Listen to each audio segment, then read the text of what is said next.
Getting to the team, I became really, really prideful. Like, I didn't care about anyone. I didn't care about relationships. I was just full into it. It's just it's your whole life. It's your whole entire life.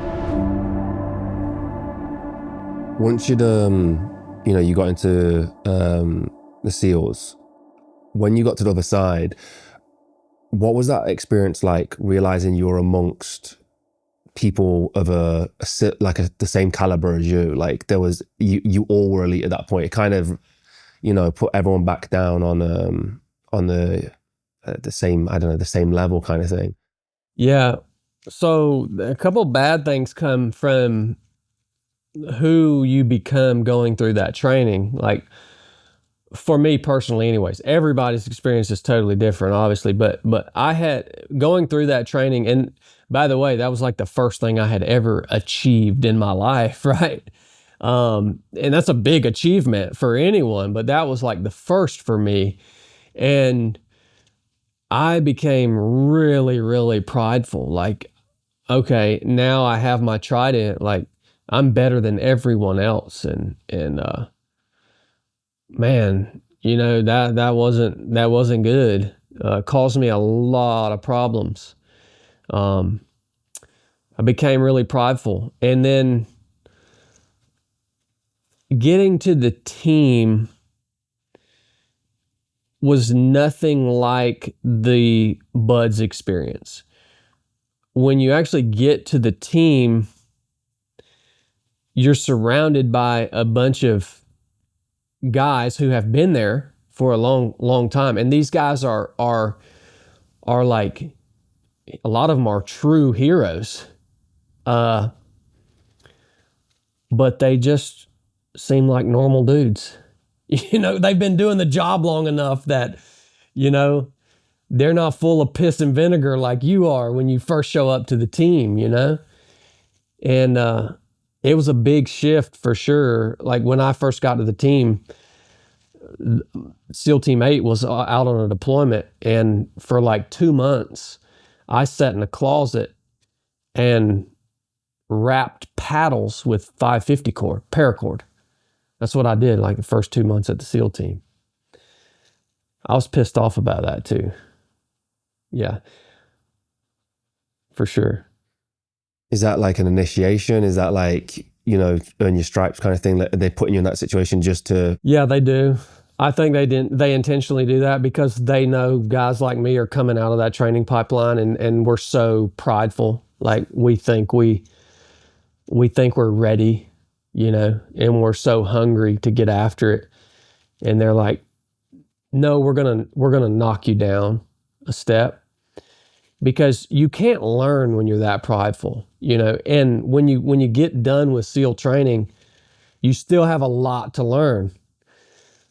I mean, part of the SEAL creed is your training is never complete.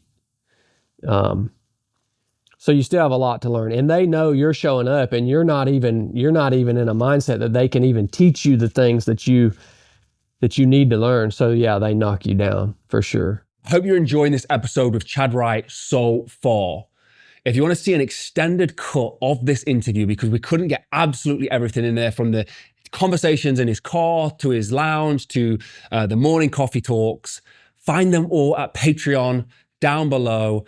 Use the link in the description for exclusive benefits right now, where you can get behind the scenes, extended editions, early access, ad-free content, and much, much more with the link down below. Thank you, Patreon community, for making this possible. We could not fly our film crew around the world and make this happen without your support. Let's dive back into the episode.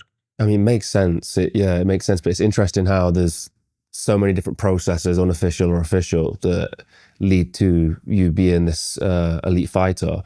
Once you was at that level where you felt, looking back with hindsight, you felt like you was, I guess, ready. What's that mindset like? Like, what is that? You're in one of the most elite training fight forces in the world.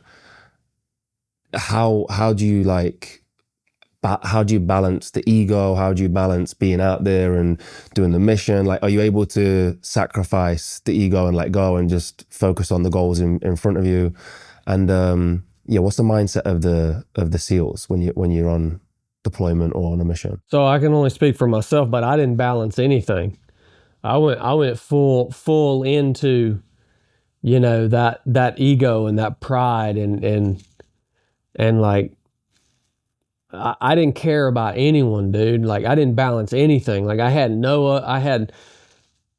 from day one of SEAL training for years and years, all the way, you know, to the team and stuff, like I didn't care about anyone. I didn't care about relationships. I didn't care about doing anything that, you know, that I used to enjoy doing. So I was just full into it. And it's just it's your whole life. It's your whole entire life, you know. Is that what it takes to perform at that level? No, I don't think so. I think that I just wasn't mature enough to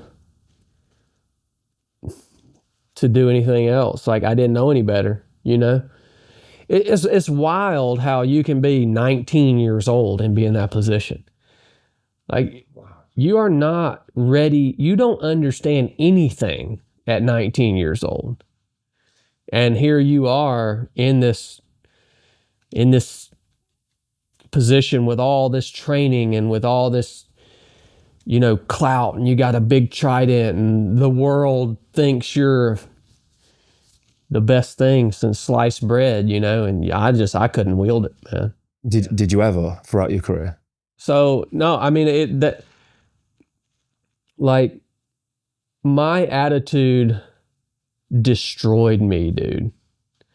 And that nothing changed until I received the gift of salvation in 2012.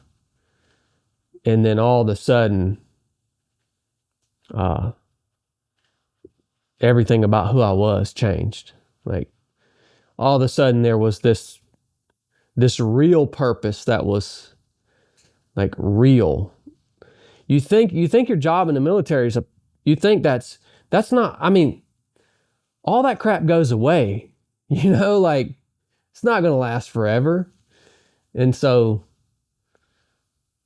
no, I didn't. I was very destructive to myself and everybody around me until I received the gift of salvation. So you get to this point where are you coming to the end of your career? Is it like how did it line up where you found the gift of salvation, and then are you medically discharged? You have is it something to do with your ankles or knees or? No, it's a whole kind of array of things, but the primary things, as far as the discharge goes, the primary thing was blast overexposure. So I was a breacher, and I taught a weapon system called the Carl Gustav that really shocks your brain. You're not supposed to shoot it, you know, so many times in a day, and I far exceeded that for a long, long time. And I realized that my balance became really, really off, to the point that I would be out walking around at night on night vision, like doing a training op or something, and I would fall to the ground. I was having trouble driving at night. And so I finally went to the doctor, and they just sent me down this freaking rabbit hole of, you know,